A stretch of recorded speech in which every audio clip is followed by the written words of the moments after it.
Good evening, ladies and gentlemen, and welcome to the Full Town Council meeting this evening. Item 1 on our agenda is apologies for absence. Colin. We have apologies from the Town Mayor, Councillor Liz Smith, Councillor Brown, Councillor Fox and Councillor Lucarini. Thank you. Item number 2 is declarations of interest. Anybody?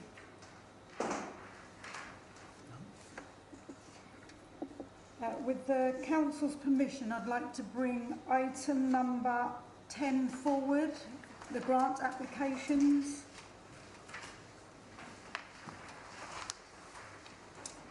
Where we're going to consider applications for grant funding from the Haverhill District and Operatic Society Centre Stage to assist with their movement of accommodation which came in too late to be considered at the Leisure and Community Working Party.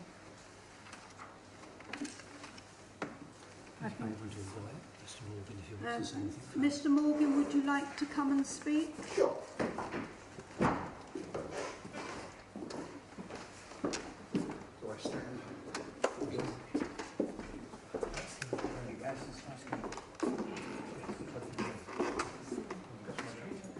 Most people in here know me, some of who don't. I'm Jim Morgan. I'm Chairman of Haverhill District Operatic Society, which was founded in 1968. And my mother was a founder member, so it's been part of my life, all my life. So it's a group that probably all told, we've got 150 members, people who come and do shows for us. We do 4 shows a year, typically. And obviously COVID has caused us a lot of problems. In 1995, we put the first show on in this theatre. So the first show was actually Happy's as a Handbag, done by Haverhill Operatic Society for the 50th celebration of VE Day. So it was done in May, and a very good show. And in '97, I was talking with St Edmundsbury Council at the time, and we formed a partnership where Centre Stage Haverhill District Operatic Society was the residents group in the Arts Centre and became, inside the Arts Centre, Centre Stage Company. So the charity is Haverhill District Operatic Society. The performing arm is Centre Stage Company inside the Arts Centre. But when we perform outside, we perform like at the Christmas carols, we perform as Haverhill Operatic Society. So that's the dynamic of the group. I formed Centre Stage, coming in here, and then IFF said, can you go to America for 2 years? Well, I didn't know it was 2 years, but it was 2 years. And when I came back, the society was not in a good shape financially. So by turning it into a proper business model, making sure that we charged and could at least cover the costs if we did sell the tickets, we've slowly built up a decent fund. And that fund fluctuates between something like 15,000 and 23,000 at a time. When we've got the pantomime come in, because the pantomime is effectively the cash cow, it's where the money comes in, and then that allows us to put on a lot of shows that one could never come into this theatre because you couldn't afford to bring them in. It'd just be too prohibitive to bring a musical into a theatre like this, with an orchestra and everything like that. So we subsidise that through the pantomime. And we're quite proud that we've done it. We do everything in the most through just financing this ourselves, in terms of through the ticket sales and everything like that. So that's how that's going. And then suddenly, literally 2 years ago, we're just about to put on Blackadder and Blackadder 2. We're a week from going on, and then we get the lockdown and we get shut down. And that's obviously carried on going through. January, which is where we'd hoped to do a pantomime, we couldn't do it, so that was January 2021. We couldn't do the pantomime, so again, everything got pushed back. We've been, and when I plan the show, so I plan all these shows, we're starting planning 2.5 years before we start, because we have to get licenses and everything like that. So it's been, fortunately, the licensing companies have been really kind to us, where they have enabled us to move licenses about, because they're very strict with those things. And typically, you pay for a license, and that's it. If you don't do it, you lose the money. But they've been very helpful. Came to November last year, and we getting our pantomime together. I'd lost my production team because they got new jobs, and then I had another production person come in, and she then got COVID and was quite bad, and all else, everything else, and then Omicron was with us, and we made a call that instead of putting a lot of money into the show to get it on stage, i.e. paying people to do so, that we would pull the show, because I felt fairly confident that it was going to be restricted in January. Hindsight, it didn't happen. But what that's meant is that we've lost 2 years of income. And so where that contingency of £15,000, which was rainy day money for 2 shows, that's how I did it. That was the formula.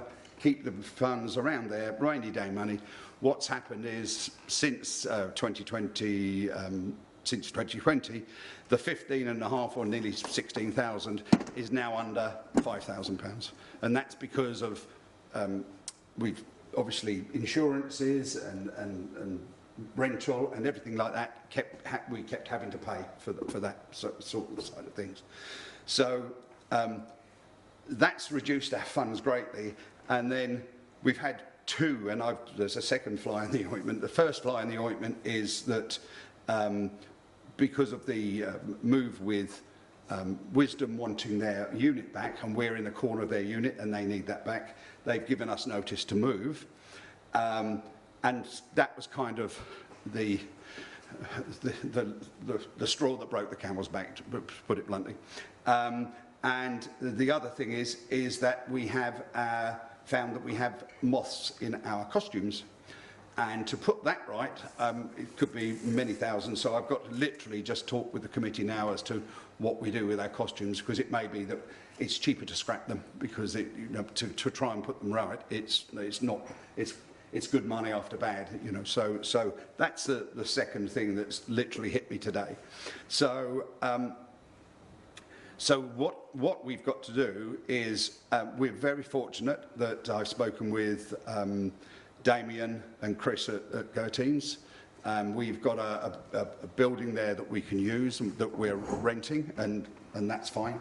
And we are moving up to there over the next few months, but there is a considerable amount of work. We've got a mezzanine that we would have to professionally pay to take down, because it's a metal construction. We've constructed others there because we're quite handy with obviously making scenery. We can make a lot of things, but we've got to take that down. And the other thing is we've got a lot of stuff that we've got to move around. Now we're appealing to people for vans and things like that, and hopefully we get there. And we've been putting stuff in the back of our vans and everything like that. But it's just the funds are that I'm worried that I won't have enough to put the next 2 shows on, which is Blackadder and Bugsy Malone. Bugsy Malone is going to be a double show or twin show of young people. Our young people is absolutely central to centre stage. We are passionate about having our young people, and our alumni now reads like a fantastic version of we've got people obviously in the Crown at the moment, one of our alumni. Another one is doing a tour of an off Broadway or off West End show, and has appeared in the West End. We've got many people working in lighting, and we saw one earlier tonight. Is Ben. Ben came to me through Samuel Ward, and they said, can you help Ben out? And Ben has been working with us and started working with us 30 years ago or so. So the children's side of things is massive for us. We're very proud of our youth section. We don't call them a youth section, we call them Centre Stage Company, because they are that good. And so I'm just worried that just at this moment, it could be a struggle before we get to next January, when hopefully with the pantomime, and we're making a change on the pantomime, we're actually coming in for 3 weeks this year. So we're going to do 3 weekends to try and give a good January to the art centre, but also it also helps us. We don't have to do as many nights through the week, so we can centre it around the weekends as well, so it helps the staff. So that's the hope, is we need some money to tide us over, and I put down 3,850, wasn't it, or something like that? I can't remember what it was. Or 3,100. 3,100. There we go. And it's 3,100, which is just various stuff that it's going to cost us, and we're shelling out money left, right, and centre at the moment as we start to move. So that's me, and I'll leave that to you. Thank you very much. Okay. Councillor Marks, you have a... Yes, thank you. Centre Stage is an enormous asset to the town, and keeping them is really I feel very, very important. So I'm proposing that we simply approve the grant. Thank you. Councillor Mason.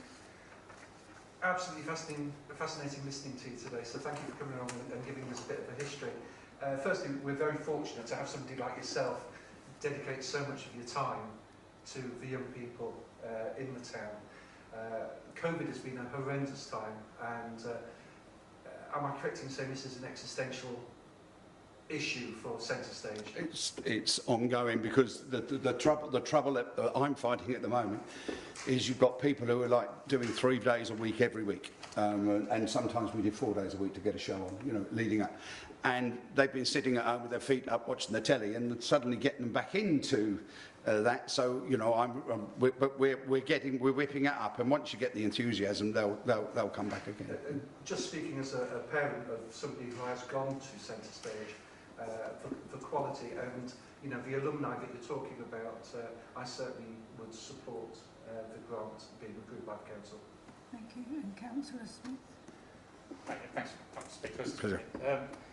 To carry on your rainy day analogy, it's never rains but it pours, is it? Well, it really was. This was a rainy day that I don't think anybody could really go for. But the final straw was having to move. If we didn't have to move, then I wouldn't be here.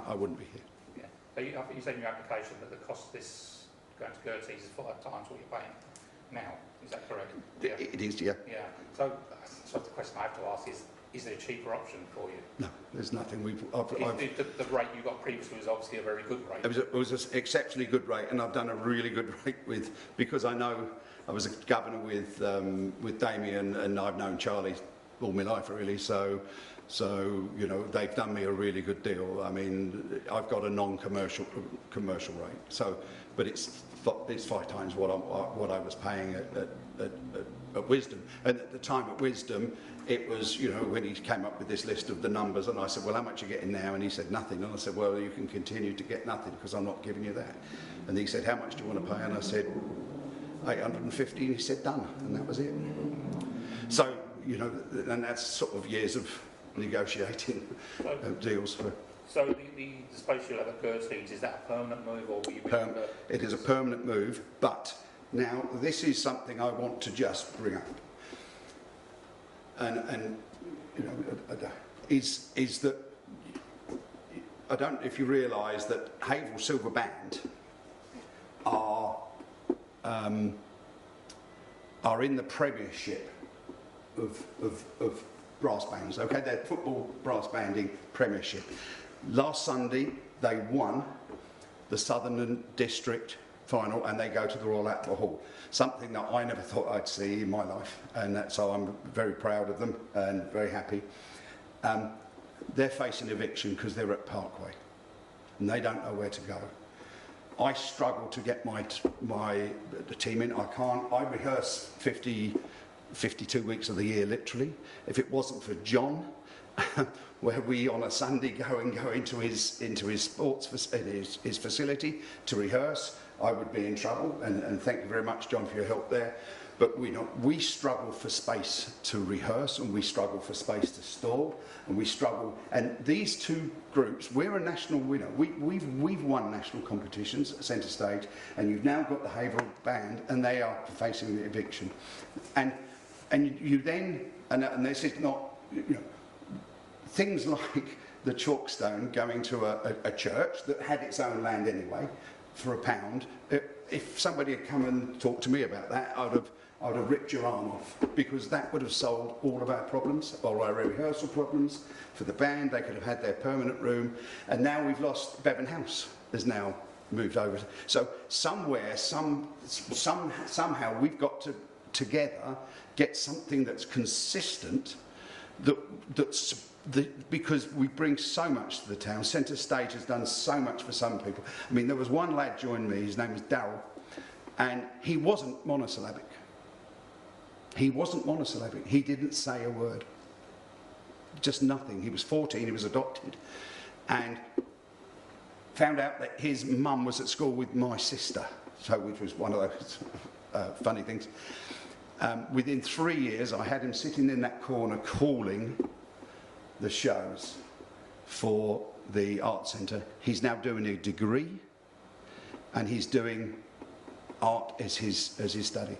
And the other person I will mention is Liam Plumridge, who's dyspraxic. He's now he's a UNICEF officer. He's just got himself promoted to Director of Inclusion at the two universities down at Uxbridge.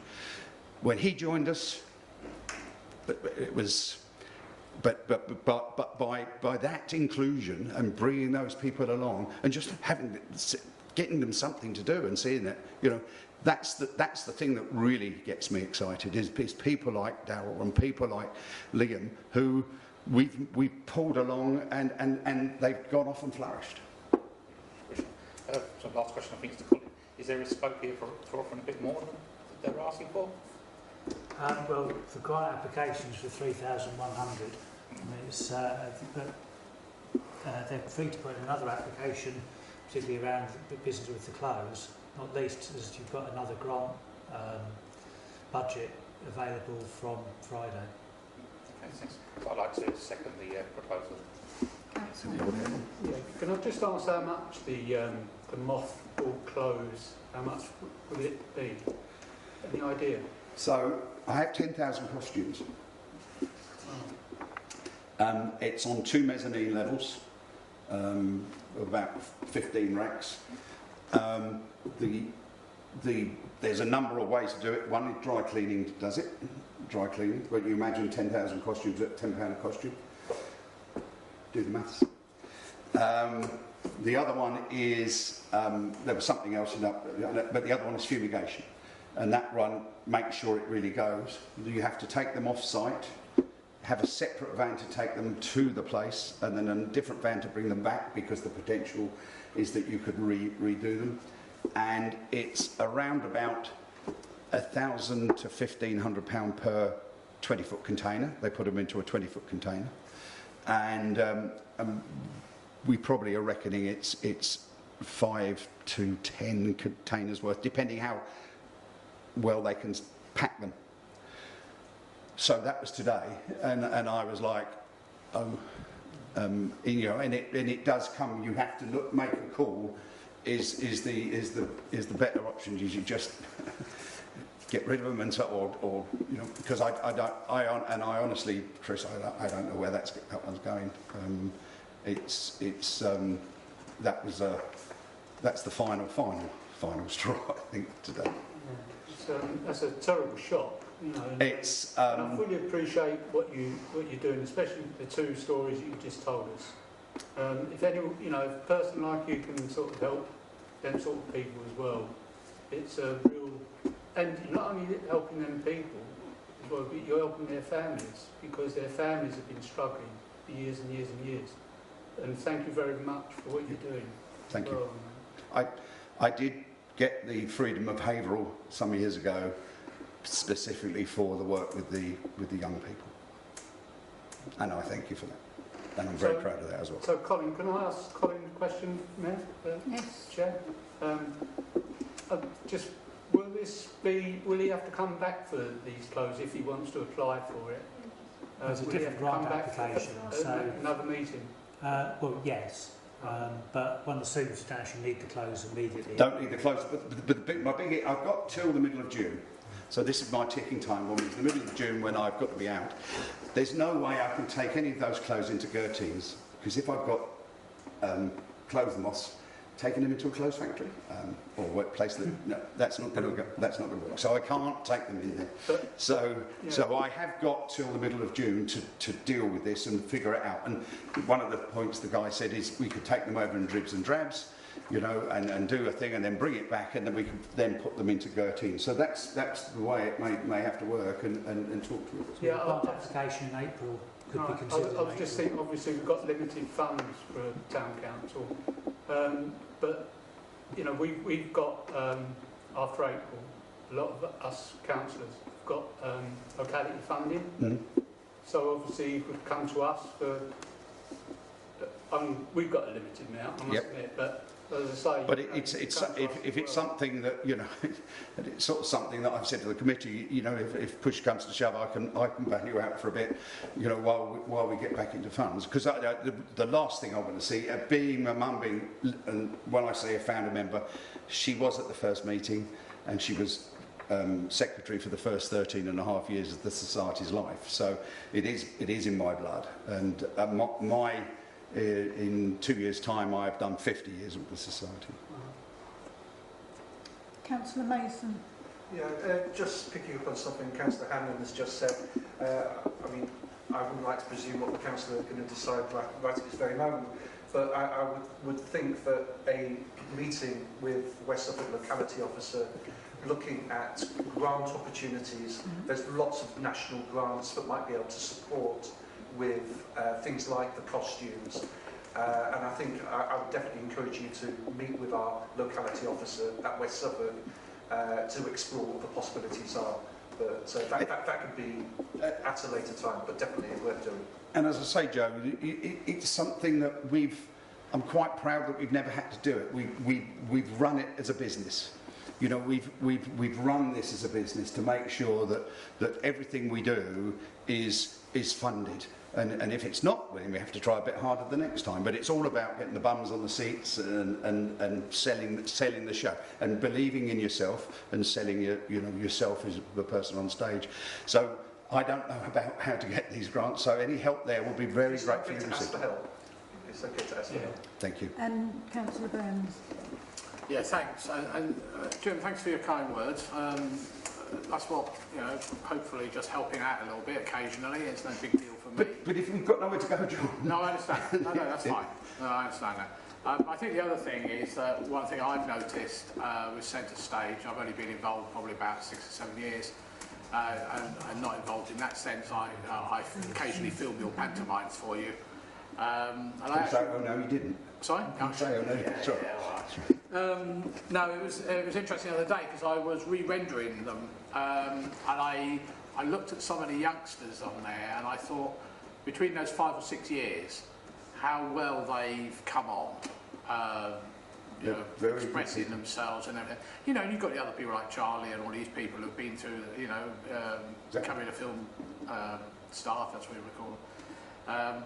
And I fully support this. I think it's fantastic. I was worried when you said you were having to move and all this sort of stuff.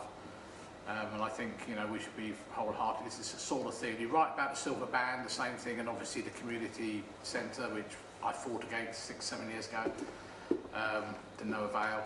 And that was scandalous. That was just given away. Anyway, that's history now. But thank you. Thank you. I have a proposer from Councillor Marks and I have a seconder from Councillor Smith. All those in favour? Thank you, guys.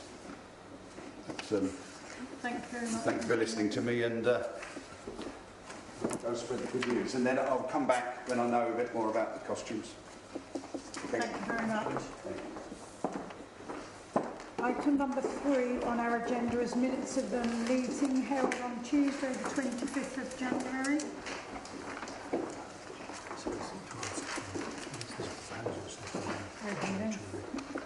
everybody's read those, can I have a proposer, please? I've got Joe Mason and Pat. No, sorry. Oh, sorry. We're doing the minutes, yes? Yes. We've got a item, I'd just like to question on... C2208. Sorry, C2208. C2208. Which is the One Haverhill Partnership. I did request at the last town council meeting that I would really like One Haverhill not only to publish their minutes on their website. The December meeting is still not on there, but I did request at the town council whether it was reasonable that the town council had the last copy of the minutes as part of our documents for town council when we have town council meetings. And I noticed there that there was nothing entered under that item, and I do remember asking, and I don't, does there need to be some other process by which we formally request the minutes to be provided to the town council, so that members who don't attend the meeting can see what's happening at One Haverhill? Because it's also a bit much to ask the people who do sit on the One Haverhill meeting to necessarily remember everything that happened at that meeting. So I ask again, is it possible that we could have those, and that isn't recorded on the minutes as I did previously ask? So are you saying that that needs to be added into the minutes? Well, it doesn't reflect what happened during the meeting. That's the minutes aren't a true reflection of what happened. I did ask the question whether those One Haverhill minutes could be added to the papers that we received for town council. My understanding was during that meeting that that was a reasonable request.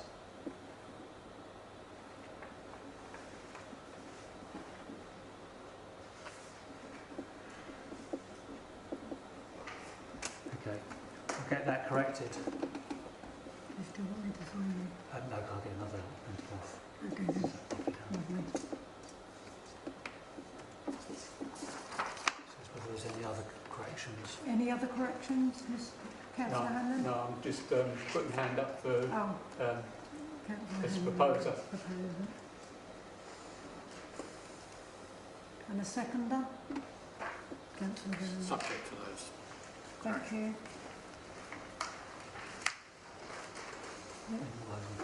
All those in favour? Thank you. Moving on, we have item number 4 is to note progress of any actions. Before that, you just sign it.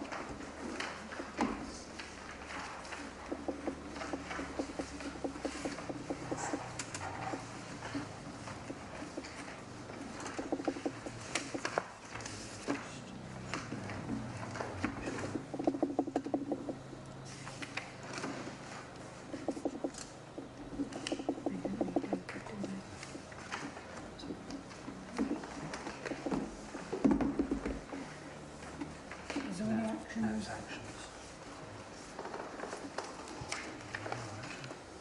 No, these on the agenda. No. It was-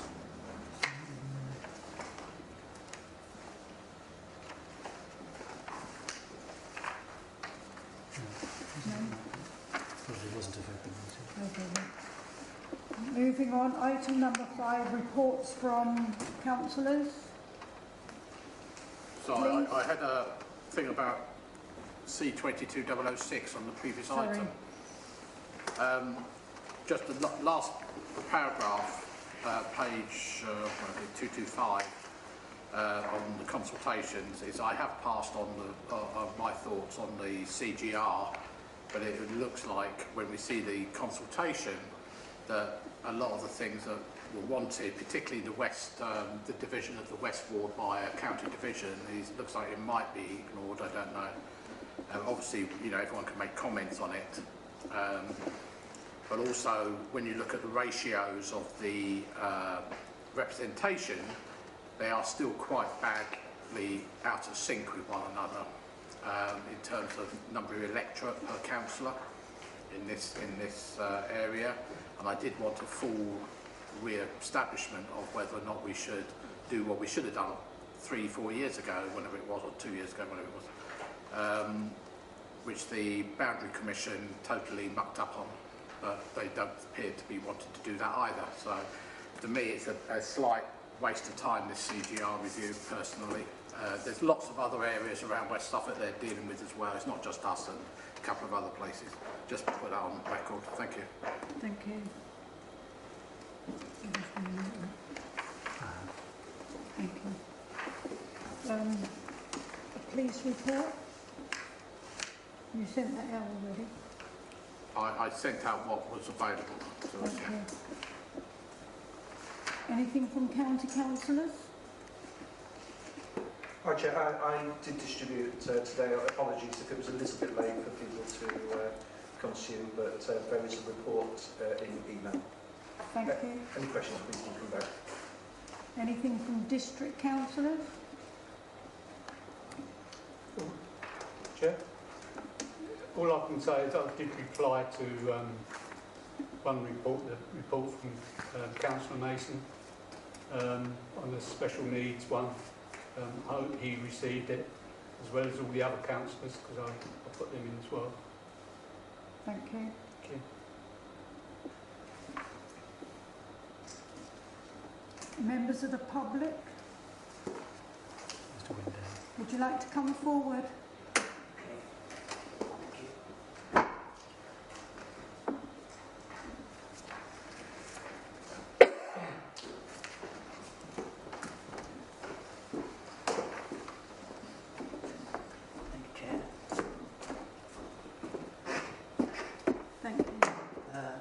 Wendell, Terrific Tuesdays group and Men's Social group, amongst others.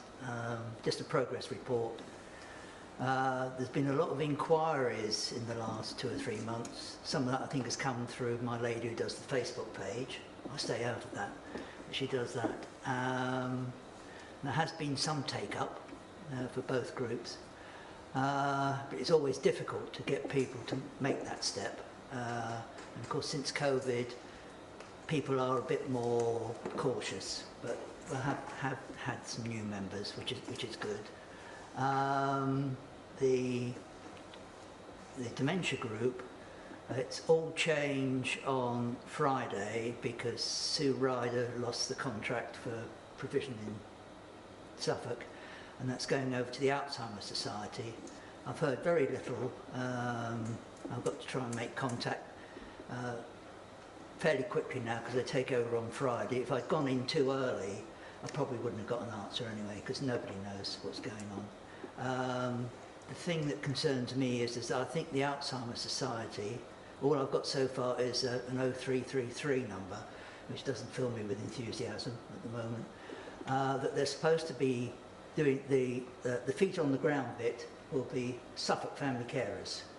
But the last time I spoke to them, and the person I spoke to has now left, they hadn't got a lot of information as such, because all the organisations have got to talk to each other. So it's fingers crossed on that. As far as where we are at the Burton Centre, there is progress there. I have got a waiting list of people who can't climb the stairs, so I could have an influx of people shortly. The chairlift is working, but there's nobody to operate it. They were looking at bringing in a system whereby other people can operate it, but I don't know about health and safety and everything else. That's all I've heard so far. The one I deal with there is on holiday for the whole fortnight and up to 1st of April. But I did bumped into the head librarian at the end of last week, and she said that the problems with their lift, they've got it sorted. They know what it is. It's costing a fair bit, 4,000, something like that. There's 3 noughts on the end anyway. But that's all being organised, and it's just got to be, paperwork's got to go through. So she's optimistic that will be operating sooner rather than later now. So it's really a case of which one gets going first, their end of the building or the other end.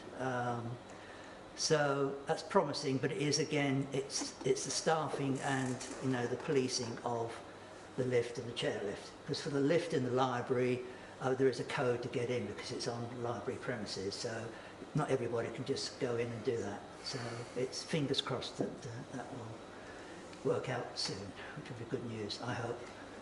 Someone did suggest if we get too many members, we either do an extra day or we'll find bigger premises. For, yeah. So that's it. Thank you very much. Thank you very much. Item number 6 on our agenda is consultations, the West Suffolk tax policy.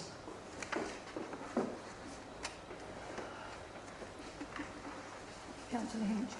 Thank you, Chair. I've got 3 kind of related suggestions for how we respond, if indeed we're going to make a response as a council.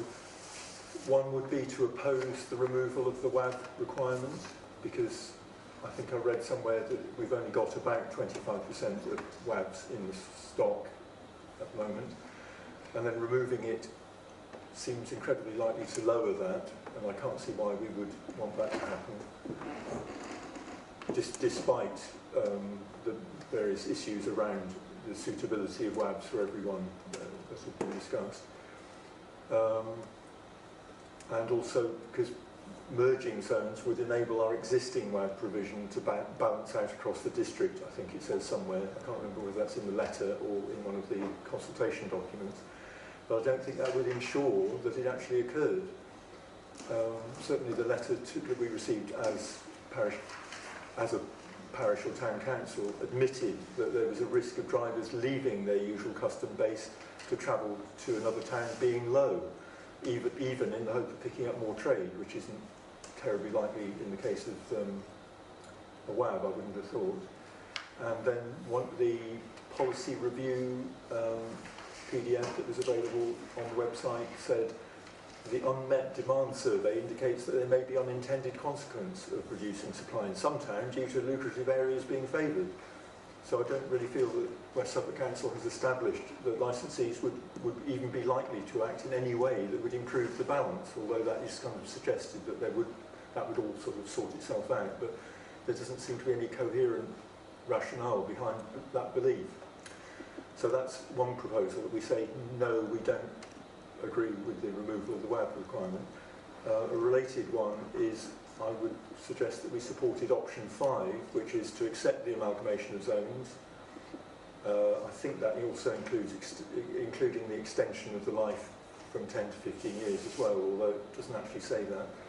And require all new Hackney vehicles to be a WAB or an electric vehicle, because that encourages the purchase of WABs, but at least electric is an alternative. Both, of course, it would be expensive, which brings me on to my third suggestion, is, I can't remember which document this was in, but apparently, I think it was in the letter possibly, a few licensees suggested that the disparity in cost between standard and WAB vehicles was the key element needing to be remediated by subsidies.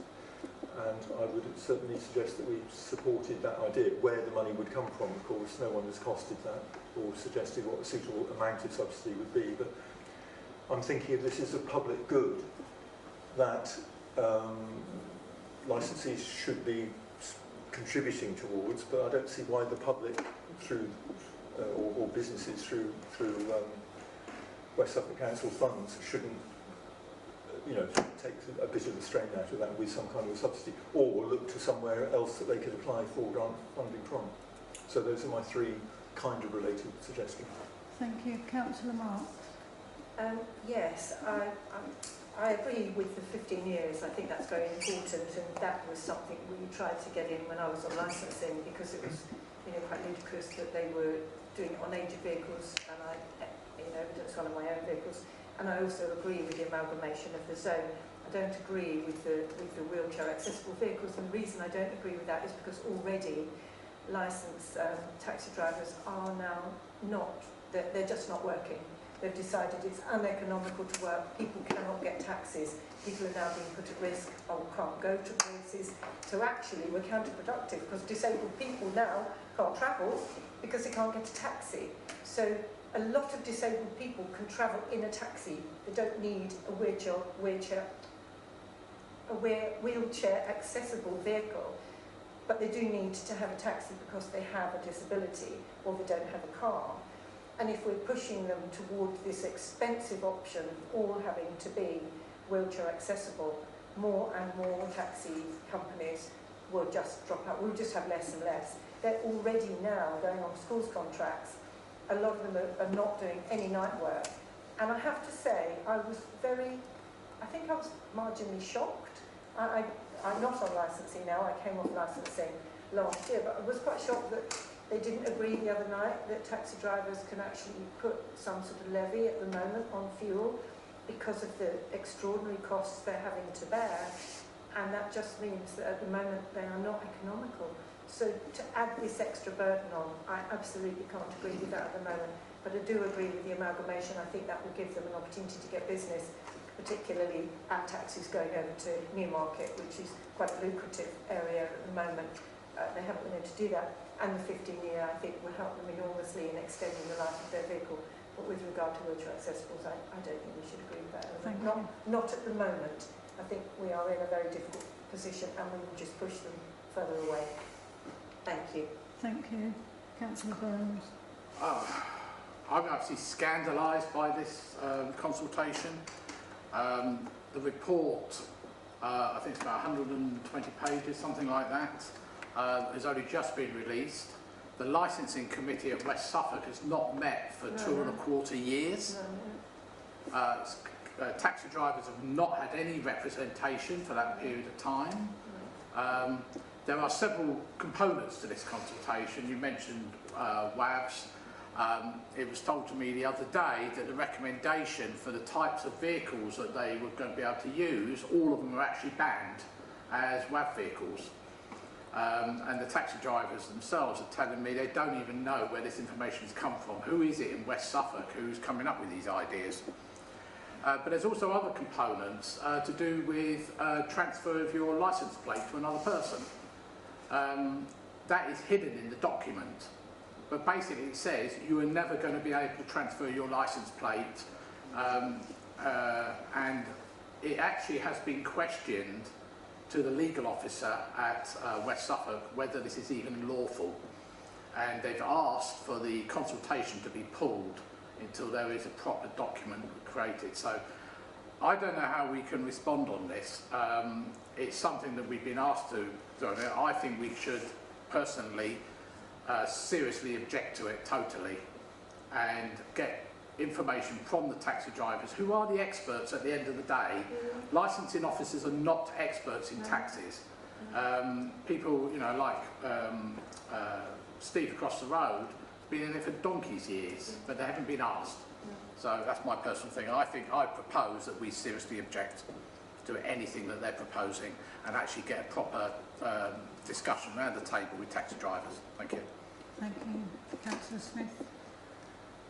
Yeah, I think my worry is if we don't insist on even a certain amount of WEVs, the numbers will over time drop. That they will review that and change their policy if the situation arises. But they've also stated that the way the trade works, it moves very slowly, and any change could take years to come into effect. So by that point, you may have had years of disabled people not having access to vehicles. That is my concern, I think. I know that, yeah, not everybody needs wheelchair access if they're disabled, but sometimes it feels a bit like chucking out the baby with the bathwater. Thanks. Thank you. We have a proposal on the table from Councillor Burns. Was there not a proposal from Councillor Stinchcombe before? Oh, was it? Sorry. I apologise. We have a proposal on the table from Councillor Stinchcombe. So we need to deal with that one first. Okay then. So if there's anyone wants to second. You're supposed to deal with the amendment, so did John put in an amendment to... It wasn't really an amendment, No. it was saying we should just You totally can't do object. that, so no, because so it has to be, okay, so you deal with the amendment. So we have a proposal from Councillor Stinchcombe. Can we have a seconder? We have a seconder with Dave Smith. No, I don't approve of that because I don't want everyone to approve is it worth just reminding councillors? We can't approve it. The Point of order. Sorry, can we just have some clarification on the process of what's following here? Because it may be that Councillor Stitchcombe's suggestions are put forward to a vote, but actually we may be prevented from having a vote on whether we want to object. So can you explain the process by which we don't accidentally fall into a trap where we may be voting for something? Yes. So there's the original proposal. If you don't like the original proposal, you just vote against it, which is basically what Councillor Burns is saying, to vote against it, not because the proposal is to object to the removal of wheelchair accessible vehicles, to support the option to merge the zones, but would like all new vehicles to be wheelchair accessible vehicles or electric vehicles, and that the WAVs should be subsidised. I think that's fair enough.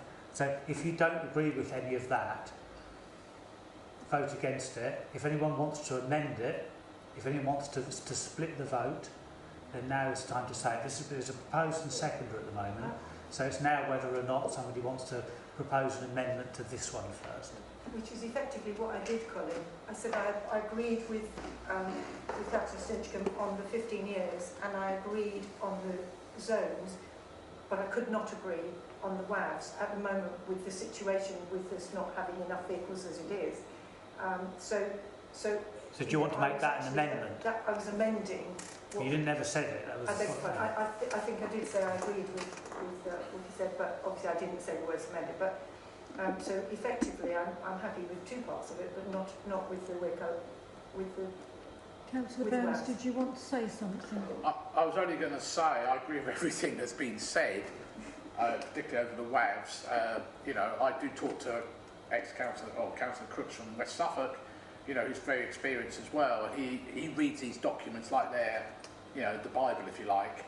And he's very disappointed in the whole document. That's why I strongly object to everything that's been said. Sorry, did you say he's very? He's the one who's called in the legality of the whole document, because nobody's been specifically asked about what they want. They're going out with a consultation with what they've already decided to do, rather than actually finding the facts first of all. That's why I think we should support what's been said about WAVs and everything else, but I think that we need to make it very clear that we are extremely disappointed that the taxi drivers have not had any representation for 2.25 years, and also the fact that we really need a proper sit round the table with their representatives, with the licensing people, and people who actually know what they're doing, and get on with it. Can I go to Joe Mason first? It's just very quickly, I want to be clear, but there's nothing substantive that anything that you've said, Councillor Stitchcombe, that I disagree with. I'm actually thinking about what is the cleanest message that we can give back to West Suffolk Council about the process, and or in particular regarding this consultation.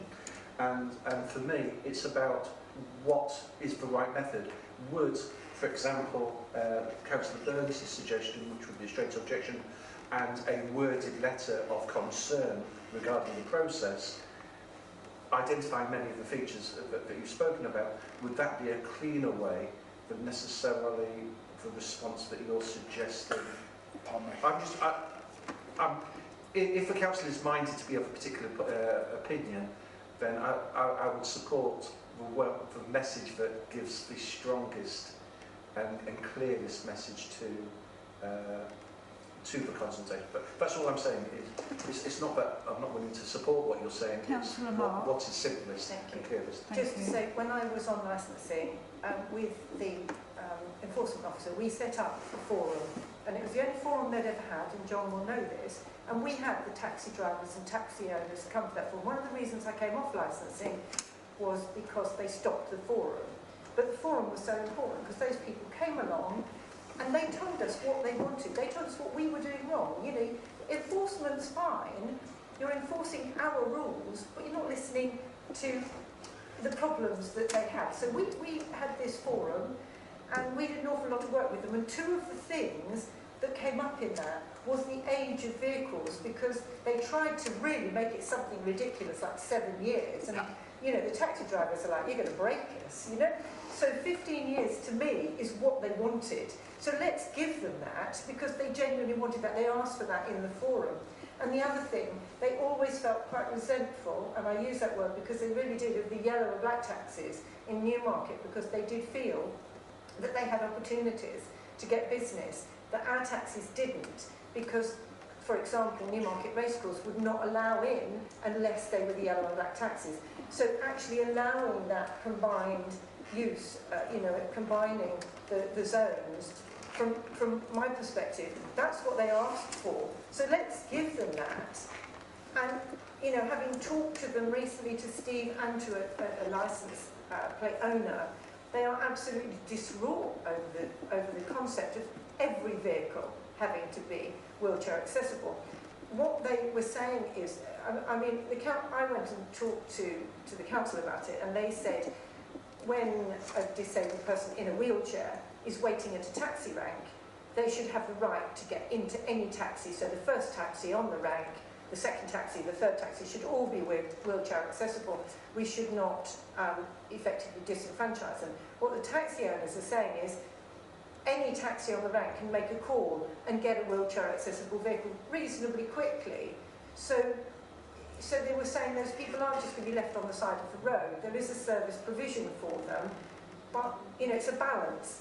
And the other problem is, a lot of people who are old can't get in those wheelchair accessible vehicles because they're too high. So you're actually helping one set of the community and you're causing a problem for the others. And I think it's absolutely right. I wish we had time for perhaps some of the taxi owners to come here and talk to us about what they like, what they don't like, what works for them.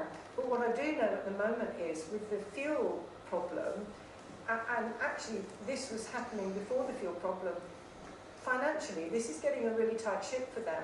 And if we want to keep taxis, we're really going to have to work a lot harder to support them in the way that they need to run to give us a service. And I think if we accept the blanket policy of them all having to have wheelchair accessible vehicles, then we'll walk away from this, because they can do the schools contracts, they can do other contracts that they get a lot of business from. They don't need to have wheelchair accessible vehicles. We need to be very careful what we wish for here. But, you know, my proposal is that I absolutely agree with 15 years and absolutely agree with the combining of zones, which is what they said they wanted. And I think, you know, you're absolutely right. We should be listening, John, to what they say they want. I'm going to come to Councillor Hanlon and then Councillor Furman. Yeah, Councillor Stitchcombe said about you know, giving them help because they've got EVs they've got to get as well. They've got the cost of fuel, road tax, all sorts of things like that as taxi drivers. And he did mention that I haven't heard from Councillor Marks about subsidy or funding from other places to help these taxi drivers. Can I just respond to that comment? May I respond to that? Yeah.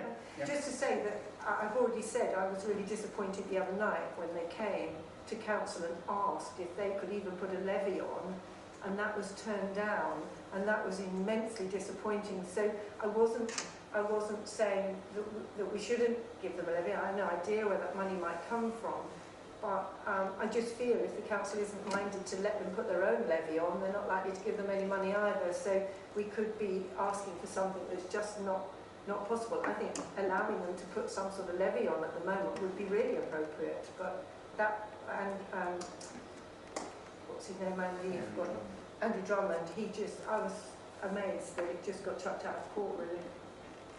Can I come back on that? I think the reason is because of the levies, because of the giving them office work, or it might be more difficult that way with a levy, whereas, you know, if they go out for funding or subsidy even from the council, which I doubt, but even some sort of way that can be done.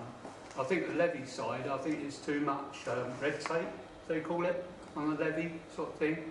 So I'm just, and obviously the council will have to keep an eye on that as well, and it's more work for the council. So whereas, you know, a set funding or application funding, there'd be none of that. So that's the sort of thing that I was thinking of. Councillor Furman. So I spoke to Steve Hearn the weekend, and Pride Cars, their driver capacity is down now 30%.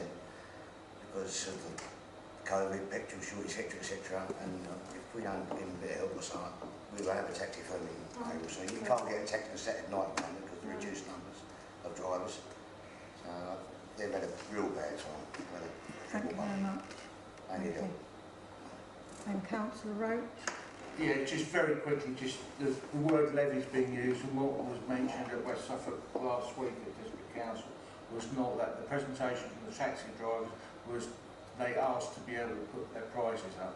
So there was no talk of a levy, it was to put their prices up to cover the shortage and the fuel prices and everything, because they hadn't had a price increase for a long while. I think it was a couple of 3 years. So that was what was asked for, and the response was it's being looked at, but they're not going to look at it till July. So that's what I said. It wasn't a levy per se, they were just asking for a rise to be able to put their actual charge up. So there's no administration to doing a levy, putting it on, taking it off. It was just straightforward price increase. Okay, I was wondering whether it might be easiest and cleanest, just looking at the proposals, that in terms of which way you vote, it won't. There's not a contradiction there if we take each part in turn and vote either for or against. So if people are happy to do that, I've got 4/5 things to run through. So the first one is a proposal from Councillor Stinchcombe to object to the removal of the requirement to have wheelchair accessible vehicles, i.e. leave the status quo in terms of the rules for wheelchair accessible vehicles. So that's already proposed and seconded. Yeah. So all those in favour? So leave them as 1, 2, 3, 4, 5, 6, 7, 8. Well, it must be carried because there's not enough councillors left. Colin, I'm awfully sorry. Can I just, when you say leave the current proposal? Yeah, well, no, the current situation is that all new vehicles have to be wheelchair accessible. Have I just voted for that? No, Oh, no. sorry, I don't want to vote for that. Sorry, that's what I thought there were a lot of hands going up. Sorry, misunderstood. So that's not the current Actually, we situation. don't. Fish strike. Yeah. It is. Start again. No, that's what they're proposing. They're proposing they're to remove it. stopping They're proposing That's to what you remove booked it. it, was it?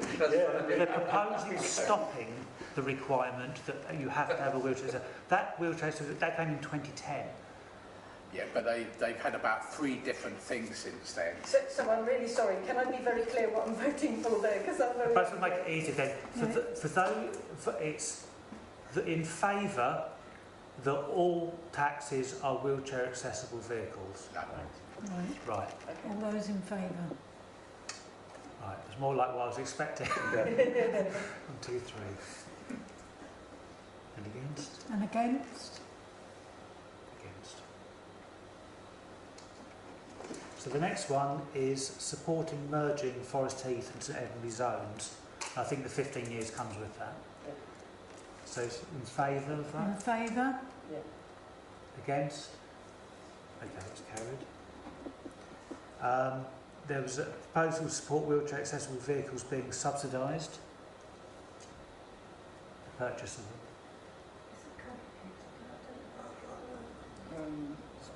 3 in favour. Yeah, I'll 4. And against? We're, Against subsidising. yeah, okay. Depends where from. I don't think there'd be any funding from us. Well, we simply suggest it's what we write back suggesting. It's not that we're saying that they will be, we're suggesting they should be. So those against, just for show of hands again, because I wasn't sure whether Councillor Mason, is your hand up or down? Up. sorry. Okay. No, you're right. Sorry. So that's defeated. Then right to express concern that there's not sufficiently engaged with the taxi companies in this consultation. 4. That's carried. And the only other one, there was quite a lot of discussion over whether we should ask that taxi drivers should be allowed to put their prices up to cover the fuel costs, as we've heard 30% less taxes. 4. So in favour of that. Although we're not being consulted on that, are we? But we're going to say it anyway. We can say it anyway. Yeah. Well, it's something That's that's carried. Thank you. Well, it seems rather silly consulting on taxes while seats strangle. Okay. The only other option, is the third option on the recommendations, which are placing conditions on plate transfer and will seriously harm taxi companies, is what I've been quoted. Apparently there's not known to be another single council in the whole country that imposes those restrictions. And the taxi companies are up in arms about it, and the drivers. Sorry, John. You can transfer your private plate to another... No, what West Suffolk are proposing is completely the opposite, that you won't be able to transfer. Councillor Mason. Can I just ask, unfortunately I had COVID last week, so I wasn't able to attend the meeting. Was there an explanation as to why that is the case? I wasn't there. No. It wasn't, that didn't come up in the discussion. John's picked it up in the document. Chair, if it's any help, many years ago in Watford, there was a similar debate, and the reason that Watford Borough Council didn't allow that, it was to keep control of who was licensed rather than have effectively private deals in terms of taxi licence transfers. So if you didn't want the taxi licence anymore, it went back to the Borough Council, and the Borough Council would then issue it to somebody else. I don't know whether that's the situation they're trying to deal with. I I think it does hint that that's the direction of going. Okay. Look, I'll read what it says. It says, eventually, West Suffolk Council is recommending abolishing all transfer rights for taxi proprietors and banning them from transferring plated vehicles to another proprietor, along with banning them changing their vehicle. I mean, to me, that's onerous. I thought they bought their plate. They paid for it. They do, but then they're saying you can't transfer them to somebody else. So if you have a son who wants to take business on, you can't do it. Yeah, Other plates, they show the goodwill of the plate, but they have to be vetted by the council. They don't just give it to someone, they have to be vetted by the council itself, then they can... Them plates, they can go for a lot of money. Yeah, but they're saying they want to abolish that procedure. No, that's wrong. That's what the report says. If you work for a firm for 30 years, you've got a big taxi thing, you have to give away. But you can do it now, but they want to abolish that. In a lot of places you can do it, yeah, they can. Would you like to recap that? I don't know. I haven't. Is that a proposal? I'm going to propose that, yeah, that we object to that. Yeah, I've seen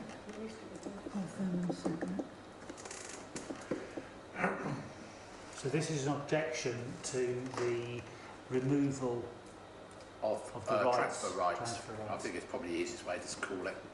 Yeah, that's terribly important. So that's proposed. Okay, it's proposed and second, so can we have a vote of 4? I think that's everybody, isn't it? Yeah. Right.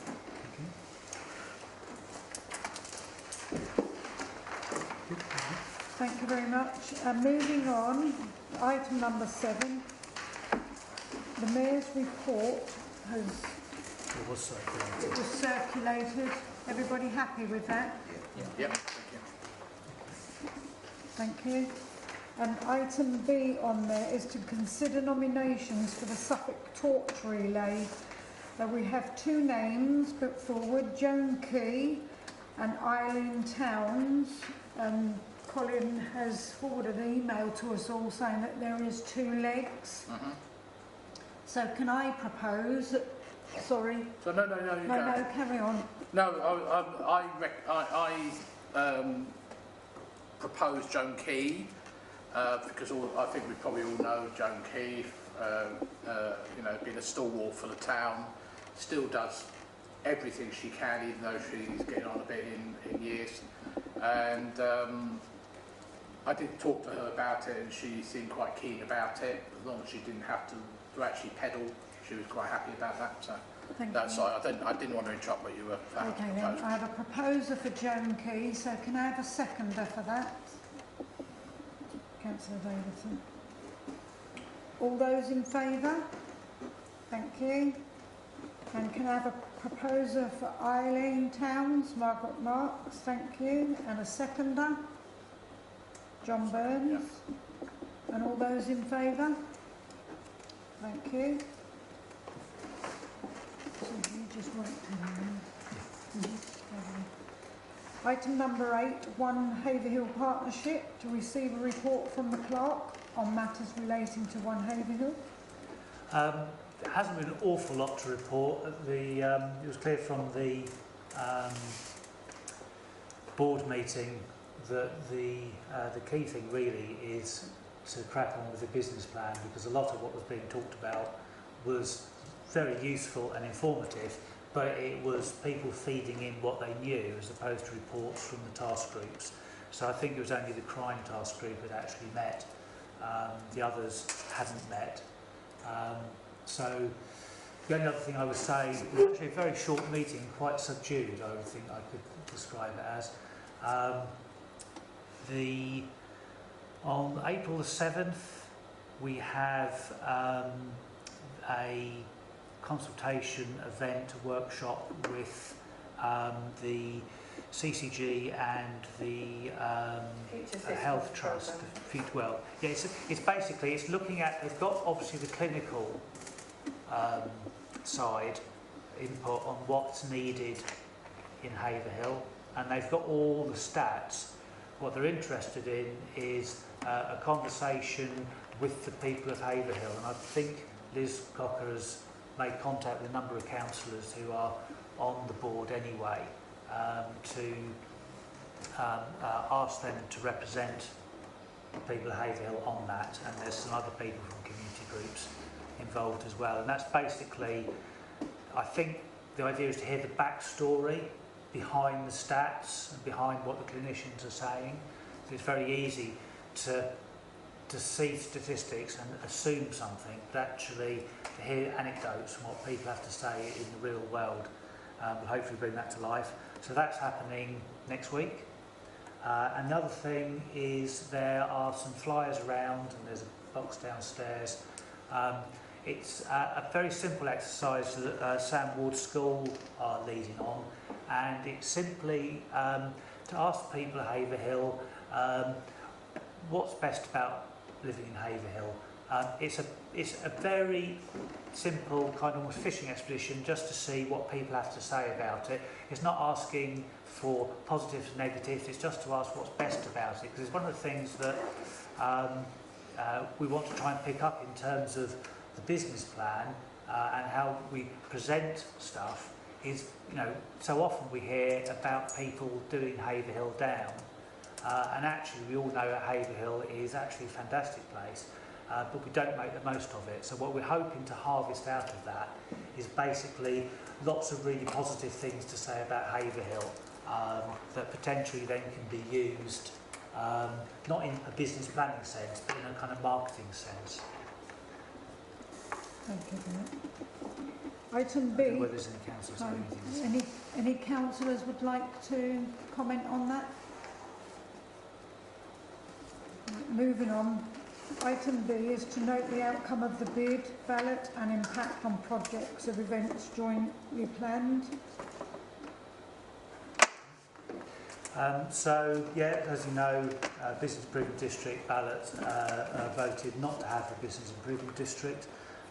So all of the mechanism that was set up is mostly now dismantled.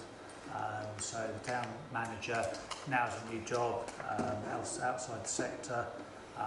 The Heart of Haverhill will be wound up.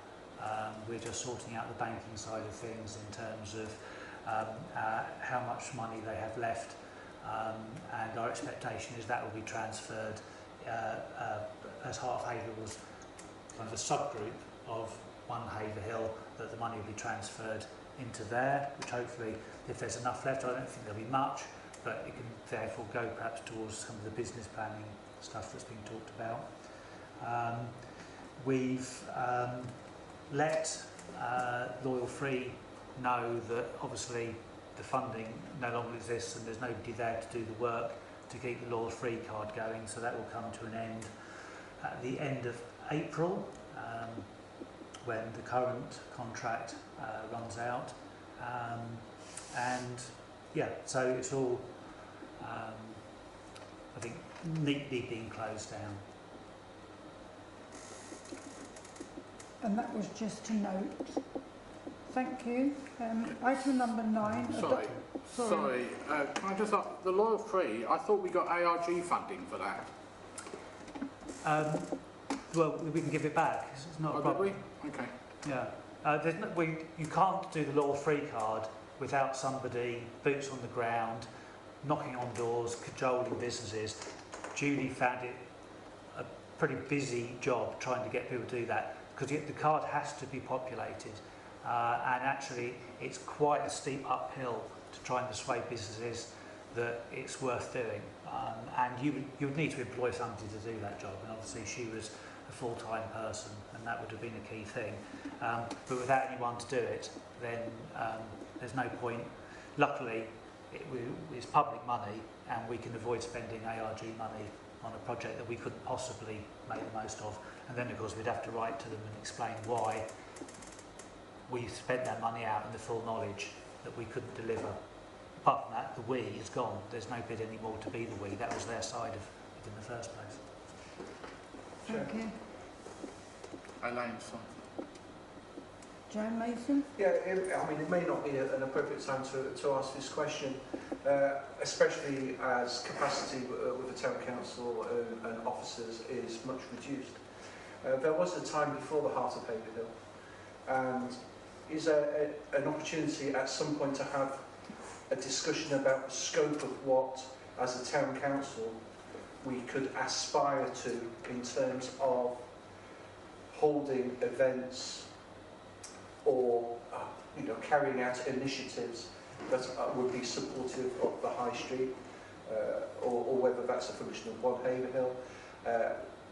The failure of the big group does not necessitate an ending of anything organised necessarily being done in the High Street.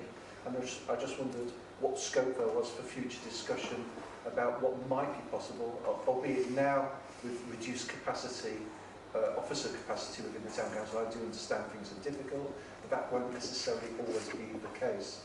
And I just wondered what space or time there may be to have those sorts of discussions. Well, I mean, to be honest, before the bid, generally speaking, what we heard from businesses was that they complained that they weren't getting the sort of support that they wanted to see. They said, yeah, nothing happens beyond the gates at Christmas time. Queen Street people would complain we weren't able to do things. We do put stuff on in the High Street, community events on in the High Street as best we can, and those can continue because we were doing those anyway, and those were always ring-fenced in that respect.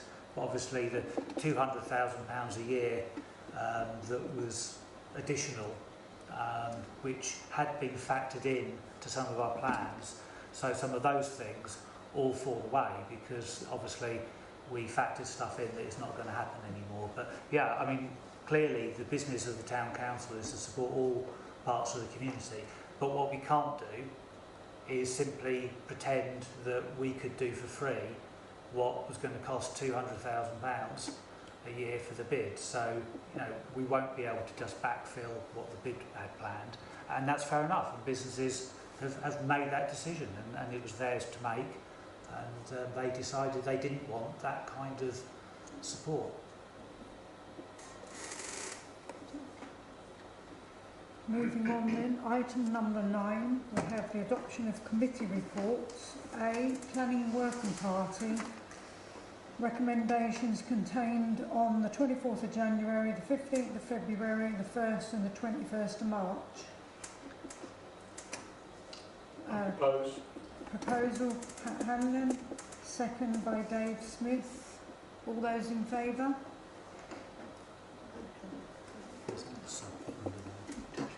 Okay, yeah.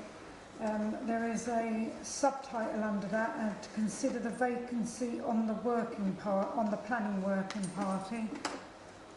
Councillor Marks? I propose Elaine McManus for that opposition. Thank you very much.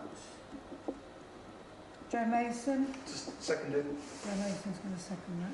Thank you very much. All those in favour? Thank you. B, Energy and Sustainability Working Party on the 8th of February. Proposed by John Burns. Second. All those in favour? I suspect I might be caught out on the point of order on this. Not sitting on that committee and then reading the minutes, I feel duty-bound as a representative of the community, feel very uneasy about the commitment of money for a baseline energy assessment check, which would have to be the first of two. And it seems like an awful lot of money for something that I don't necessarily think is good value for money. Now, I know the purpose of this is to note the minutes and being a true record, but I felt compelled to say that as a councillor I still am very concerned that that money is still likely to be spent, and I don't consider it good value for money. Thank you.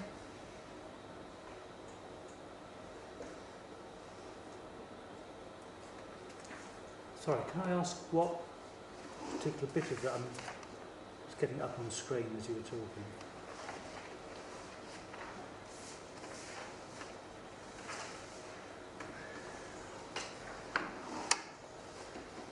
To be honest, you could have me probably on a point of order, because I probably shouldn't have said that, because it's more to do with the other minutes of true reflection. No, it says to move the minute and the recommendations, and you're objecting to the recommendation. You're perfectly entitled to do that. Just trying to work out which one you're objecting to. The Energy Sustainability Committee, it was towards the end. It was about the Haverhill energy audit, and it was about £6,000 to get a baseline assessment of energy use in Haverhill. All right, I think that was a previous meeting, actually, that one, because that was the tail end of last year. That contract was awarded to. Was that not something last? Because I saw it in the minutes of in these papers. I've got the minutes up on screen. I can't see reference to it.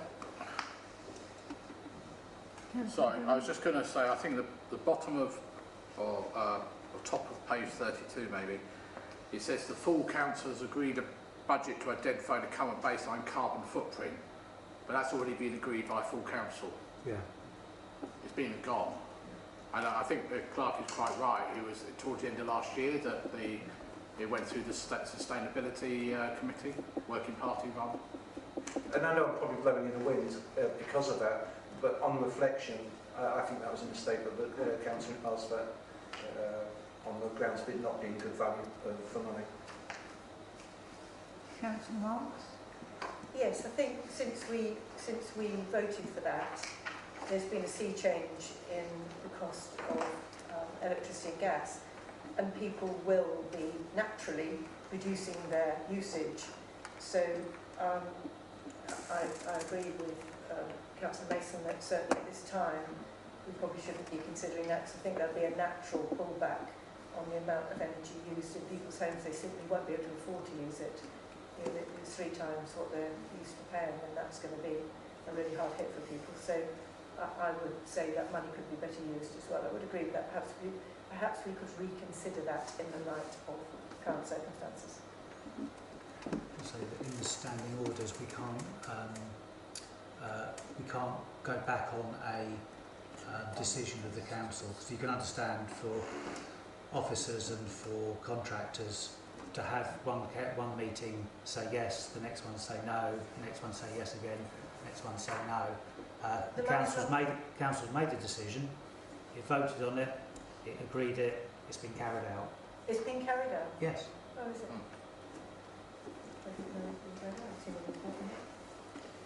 No, the contract has been awarded as per the vote of the council.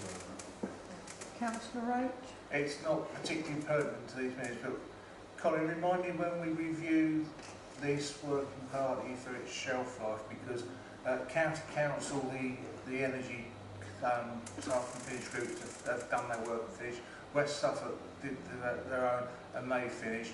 We've done this and it seems to have morphed into a committee that was going to look at the council's own costs into trying to do something across the town. I don't see the shelf life for this particular working party. So when do we review the terms of that? Terms of reference are reviewed at the annual meeting in May. I think you'll find the terms of reference do not restrict that committee. It's not a task and finish group, it's a committee. Don't restrict it to simply the council. It has two sides working to promote us as a council lowering our carbon footprint to net zero, but also working for the town as well. And you approved a policy on that a few months back, I believe, that actually set out exactly what the council's policy is. And that committee, working party at the moment, is delivering that. But you're absolutely at liberty come May to decide to discontinue the work or change the remit of the committee.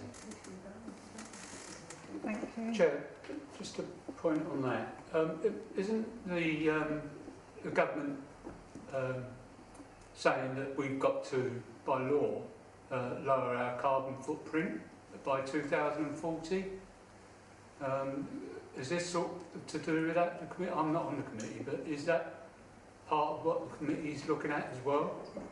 I don't believe it's a legal requirement, but I think it's an aspiration of the government, and most councils have set a process in order to... you are community leaders after all. It's not surprising that community leaders would be taking the reins as far as lowering the carbon footprint. So yeah, it's something that councils up and down the land have decided to do. I don't believe there's a legal requirement on them to do it. I may be wrong. But is that the reason why this committee was set up? Was because of lowering footprint? Yes, because of climate emergency and the council's contribution towards reducing its own footprint and helping the footprint of the town. Councillor Personally, I don't think we should disband the committee because of one particular item on it. That's my personal opinion. Well, to be fair, that item was approved by full council on a recommendation. It wasn't a decision of that committee. Councillor Marks. Can I just have some clarity, please, Colin? If it's a committee, should it not be politically balanced? No, this is a parish council and So none of the committees are politically balanced. This is not the district council. Thank you for that. So we have got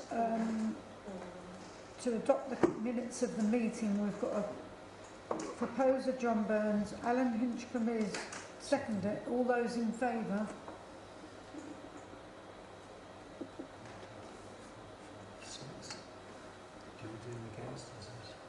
All those against? So I'm just abstaining, sorry.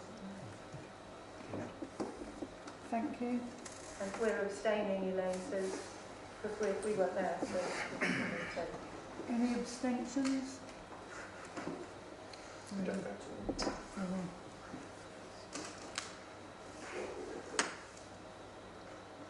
Moving on. Yeah. Item C, to adopt the minutes of the Leisure and Community Working Party held on the 8th of March.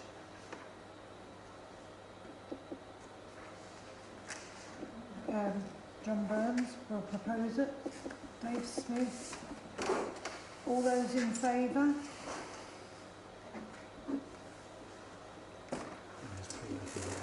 Okay, then there is three recommendations. The grant to Haverhill District Local History Group, grant to Haverhill Silver Band and match funding for Haverhill. Robert Marks and John Burns. All those in favour? Thank you. Sorry, it's not ready. Okay then. Item D, personal working party. The minutes are not ready yet, so we will do the homework. Okay. So, we have the home working policy which was attached. Can I have a proposer or questions? No, John Burns is going to propose it. Sorry, I'll propose, sorry. Thank you. And a seconder? All those in favour? Any against? Any abstentions? No. Thank you. We've done grant applications, so we go on to item number 11, financial matters, to authorise the following payment list. David Roach, John Burns, thank you. All those in favour?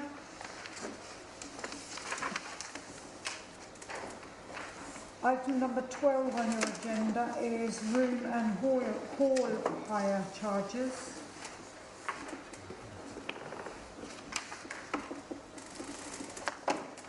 This has gone out in a million. Me again, sorry. Obviously it's lovely to see a standardised rate, which hopefully we'll stick to without anybody interfering with them, other than the penultimate sentence, if you like, on the spreadsheet, which says prices may be adjusted. My only concern is the last line where it says a deposit may be required. I would actually argue a deposit should be required or will be required. We've had examples of at the Leiston, for example, where they've had a party and hasn't been cleared up, and we've had to pay extra money to clear it up. And I think a deposit should or will be required. The only other thing I have a problem with is somebody might come along and hire the hall, this hall, for example, 30 quid, 42 quid, whatever, but what about all the cost of all the technicians and everybody else that they require? Are we giving that money away, or are we going to be charging that extra? Because it's not mentioned. So this is for hall hire.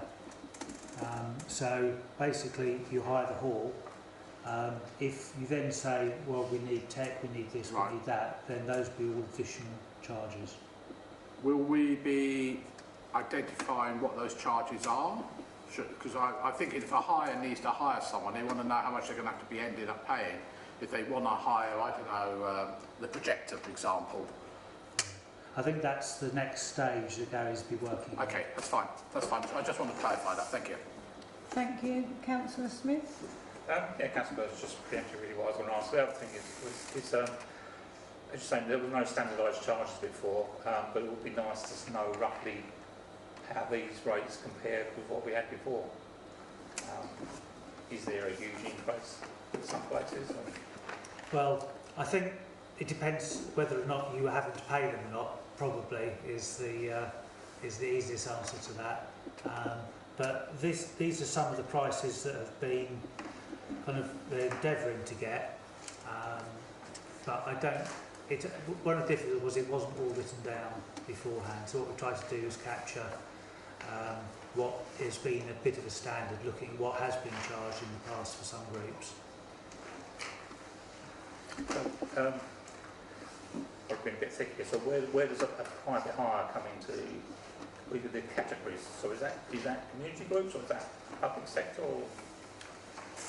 You've got category 1 and category 2. So category 1 is voluntary organisations, charities, community groups. Category 2 is promoter. I think we need to have private in there, because obviously promoters, corporate are private, but to make it clear for private hire. Thank you. That's category 2. That would be category 2, definitely. Councillor Burns? Sorry, I forgot to ask. I was a bit surprised about £20.40 for the bar. I thought it should be rounded down or up or whatever. But are these as a result of the assessment of the building that like the history group I know going to have to go through? Have we had that done? I have chased that because the assessors have been and looked around the building, and I chased the report because we want to get going on the lease arrangements. So this isn't about the lease arrangements. No, okay. That's the long-term lease that the history group has and that the town council also has. Yeah. It's set independently, but that's nothing to do with these prices. No, okay, I didn't know if it was based on it. Okay, These thank should you. be market-led. That's fine, that's fine. Okay, thank you. Can I propose them then? That's a Those thing. will propose it. Seconder, Sorry, I think. So that one. have you got a question or you... So I want to pay. What is the actual the actual new charge of the hall hire? So are you thinking in terms of for your charity events? Yeah. So for your charity events, looking at this, weekends, category 1 for the hall is £42. Okay. Cool. And then if For you an have the hour. bar, For an hour. an hour, Yeah. £20. That's it. Goodbye. But obviously you may notice that prices may be adjusted at the discretion of the town council. That's the not what we do. Otherwise, that's too expensive, isn't it? So are you seconding that, Mr. Fenner? No. Did you hear what he said? I Can we did exactly. discuss? I did exactly. My hair is pretty good, thank you. Councillor Mason? There's a slight grey area with the booking of rooms for an hour, and that is quite often you get a lot of community groups that want an hour, but by the time they've set up, and by the time they have to clear away, they don't need the 2 hours. And there's this kind of grey area of can they get in 5 minutes early or can I have 5 minutes at the end? And I just wondered what the policy was on how tightly regimented this is in practice in terms of supporting those groups. Because being a teacher myself, I very much know what I want to try and achieve within that hour. And, you know, a little bit of accommodation. I mean, I know if you give a little bit of rope, people will grab a mile. But where is our policy in terms of understanding the nature of, for people sometimes don't need 2 hours, they don't even need an hour and a half. But they might just need those few extra minutes for the beginning. Where's our policy? That's all. One of the issues always is when people hire buildings and they come in and say, I want to have a party or I want to have a meeting, and you say, okay, how long do you need it for? And they say, oh, an hour. So you agree an hour's charge, and as you know, then they turn up half an hour to an hour earlier to do all the setting up. So what we actually need to know is the actual time they're going to arrive and the actual time they're going to leave, because that, of course, is the actual period of the hire.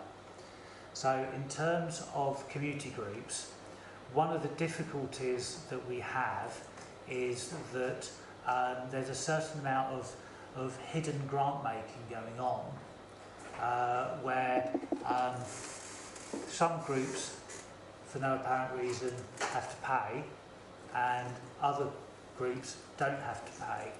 What is more transparent and fair for the council to make the decision as opposed to individual officers is that where community groups find that the charges on face value are too high, that they make a request for either a grant or an agreement for a lower price, and that is agreed by leisure and community or whoever it might be, so that it's really clear and open and transparent that people have been given some extra time. So it won't make any difference if they need to turn up early, because the actual rate they pay. So it might be, for instance, the kind of charity thing that Councillor Furman was talking about, that the council would basically reduce the fee right down to the floor. The council could do that, but the point is that there's then actually a decision made that the council is not going to charge for this event, it is going to charge for that event, as opposed to, at the moment, nobody knows how much they're supposed to pay for the building, and if you talk to one officer, they say one price, but if you talk to the other officer, they'll probably let you have it for nothing. And that's not fair and equitable in all the different community groups. So what would be best is if we try and stick to the charges and openly agree discounts for those groups that the council wants to give discounts to, rather than any other way. But in terms of actual flexibility, I would hope and expect that we very rarely make meetings back to back, because invariably that's when you get one people have arrived and the others have overrun. So being upfront, that we're really clear about how much time people need to set up and take down is really important, so we allow those times. And if people overrun by 5-10 minutes, then there shouldn't be any issue there at all. We should have built that in as part of the management of the building. Where they overrun by an hour, every single time, we'd have a conversation about actually how long do you really need this building for, because it throws other people out. I have a proposer from John Burns. Can I have a seconder, please? Robert Marks. All those in favour? Thank you. Action. Item number 13, actions taken under delegated powers, was none. Item number 14, to receive urgent correspondence, there are none.